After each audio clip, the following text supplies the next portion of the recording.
Hello everyone. अगर आप FPSC के इंटरव्यू की तैयारी कर रहे हैं तो आप सही वीडियो पर हैं।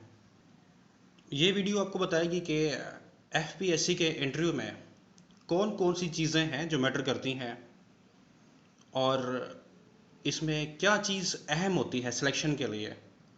इंटरव्यू का पैनल कैसा होता है, वो एक कैंडिडेट के अंदर क्या क्या चीज़ें देख रहा होता है। आइए सबसे पहले ये देखते हैं कि एफपीएससी इंटरव्यू के लिए कैंडिडेट को कैसे शॉर्टलिस्ट करती है और उसका प्रोसीजर क्या है।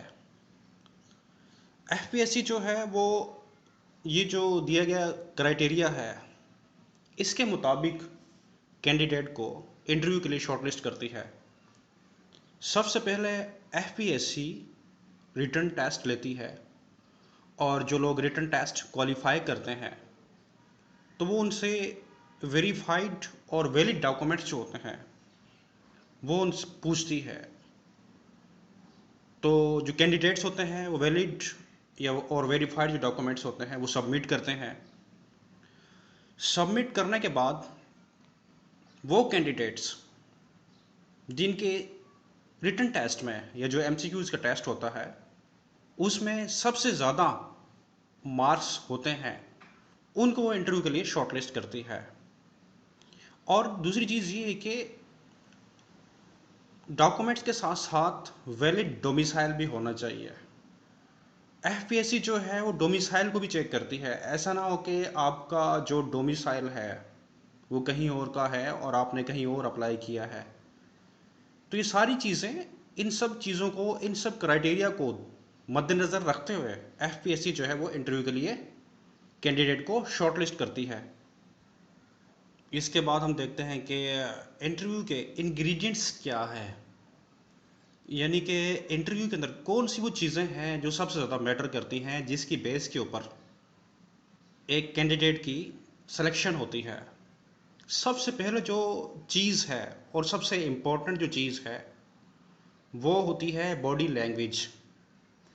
बॉडी लैंग्वेज क्या होती है कि आपकी जो पर्सनैलिटी है, आपका जो बातचीत करने का स्टाइल है, आप उठते बैठते किस तरह से हैं, ड्रेसिंग कैसे करते हैं, आपका आई कांटेक्ट कैसा है जो इंटरव्यू का पैनल है उनके साथ, और आपका कॉन्फिडेंस कैसा है, कहीं आप डर तो नहीं रहे, आप रिलैक्स हैं या नहीं है, या टेंशन में तो नहीं, या आप जो बोल रहे हैं उसके ऊपर आपका कंट्रोल है या नहीं।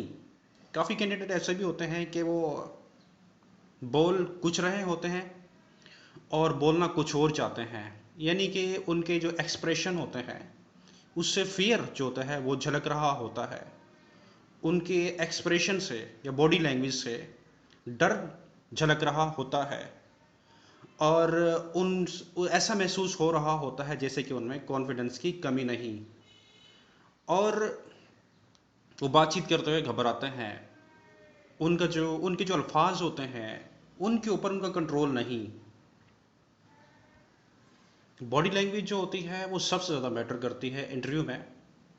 और इंटरव्यू पैनल के अंदर जो इंटरव्यू का पैनल होता है उसमें जो लोग बैठे होते हैं वो सब के सब जो हैं वो बातचीत के दौरान आपकी बॉडी लैंग्वेज के ऊपर नज़र रखे होते हैं। और ख़ास तौर पर एक जो बंदा बैठा होता है, साइकेट्रिस्ट, माहिर नफ्सियात, उसकी जो नज़र होती है, उसकी जो आइज़ होती हैं वो आपकी बॉडी लैंग्वेज के ऊपर होती हैं। इसलिए जब भी आप इंटरव्यू के लिए जाएं एफपीएससी के, तो सबसे पहले आप अपनी पर्सनैलिटी के ऊपर फोकस करें कि आप बातचीत कैसे करते हैं, आपके अल्फाज क्लियर हैं या नहीं, और उसके साथ साथ आपकी ड्रेसिंग कैसी है, आप बातचीत कैसे करते हैं, और आप जो बातचीत करना चाह रहे हैं उसके ऊपर आपका कंट्रोल है या नहीं, आप जो मैसेज कन्वे करना चाहते हैं क्या वो मैसेज सही तरीके से कन्वे हो रहा है या नहीं। उसके बाद जो दूसरी अहम चीज़ है वो है ऑनेस्टी एंड सिंसेरिटी। यानी कि आप कितने ऑनेस्ट हैं, ईमानदार हैं और सिंसियर हैं। ये चीज़ बहुत ज़्यादा मैटर करती है। ऑनेस्ट ये कि आप कितना सच बोलते हैं, और सिंसेरिटी से मतलब ये है कि आप कितने सिंसियर हैं, इंटरेस्टेड हैं इस जॉब के लिए। तो जब भी आप कोई बातचीत करें इंटरव्यू पैनल के सामने, तो उनके सामने कभी भी ऐसी कोई बात मत कहें जो झूठी हो या जिसके बारे में आपको पता ना हो। क्योंकि जो इंटरव्यू का जो पैनल होता है वो काफ़ी एक्सपीरियंस वाला होता है, उनके पास काफ़ी एक्सपीरियंस होता है, तजर्बा होता है। वो लोग आप झूठ को पकड़ लेते हैं, क्योंकि जब आपने एक झूठ बोल दिया तो फिर वो आपके उस झूठ से और मज़ीद सवाल निकालेंगे, और जब आप इन सवालों का जवाब नहीं दे पाएंगे तो आप फंस जाएंगे, और इस तरह आप जो है वो पकड़े जाएंगे कि आपने झूठ बोला है।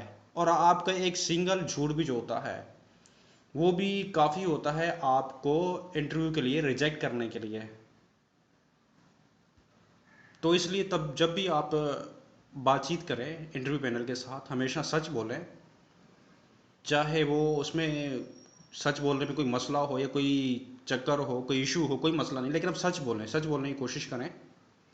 या ऐसा आंसर दें जिसका आपको पता हो, जिसके बारे में आपको नॉलेज हो। तो कभी तुक्के वाले चक्कर में मत जाएं। तुक्का ना मारें किसी भी चीज़ के बारे में, या किसी भी क्वेश्चन का जो आंसर आप देते हैं उसमें तुक्का नहीं मारना चाहिए। सच बोलना चाहिए। आपको नहीं आता, आप कह रहे जस्ट आप कह रहे सॉरी, आई डोंट नो, या मुझे नहीं पता। आइए इसके बाद हम देखते हैं कि जो एफपीएससी का इंटरव्यू पैनल होता है उसमें कौन कौन लोग होते हैं और उनका क्या क्या रोल होता है इंटरव्यू में। एक कैंडिडेट की सिलेक्शन में क्या रोल होता है ख़ास तौर पर। सबसे पहले जो ख़ास बंदा होता है वो चेयरपर्सन होता है। चेयरपर्सन जो होता है वो एफपीएससी का मेंबर होता है, यानी कि वो एफपीएससी का नुमाइंदा होता है, और वो इंटरव्यू को चेयर कर रहा होता है, लीड कर रहा होता है। वो इंटरव्यू पैनल का एक सरबरा होता है। और इंटरव्यू जो है वो चेयरपर्सन ही शुरू करता है।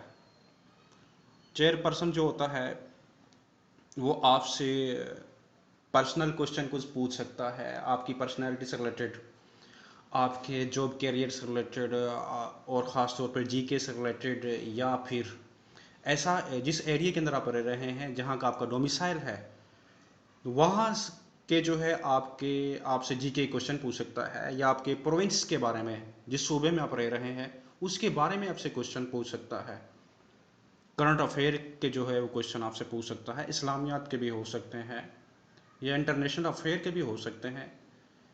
तो किसी भी तरह के क्वेश्चन हो सकते हैं। क्वेश्चन करने का उनका मकसद सिर्फ यही होता है कि ये देख रहे होते हैं कि वो आप सच कितना बोल रहे हैं, और आपके पास कितना नॉलेज है, आपकी कितनी मेंटल ग्रूमिंग है, आपको अपनी सराउंडिंग के बारे में आप कितना नॉलेज है, और दुनिया के बारे में जो ख़ास तौर पर आपकी कंट्री से रिलेटेड है या आपकी फील्ड से रिलेटेड है, उन चीज़ों के बारे में आपको कितना नॉलेज है। इसके साथ साथ वो चेयरपर्सन जो है वो आपका जो प्रीवियस जॉब होती है जो आपने छोड़ी होती हैं, या जो करंट आपकी जॉब है जिसमें आप काम कर रहे हैं, उससे से रिलेटेड भी आपसे क्वेश्चन पूछ सकते हैं। आपके एजुकेशन से रिलेटेड जो है उसके बारे में आपसे क्वेश्चन पूछ सकते हैं, ख़ासतौर पर आपकी यूनिवर्सिटी के बारे में, आपने जो वहाँ से डिग्री की है, या जो आपकी क्वालिफ़िकेशन है उससे रिलेटेड क्वेश्चन पूछ सकता है। उसके बाद जो दूसरा बंदा होता है जो एक साइड पर बैठा होता है, वो बंदा होता है सब्जेक्ट स्पेशलिस्ट।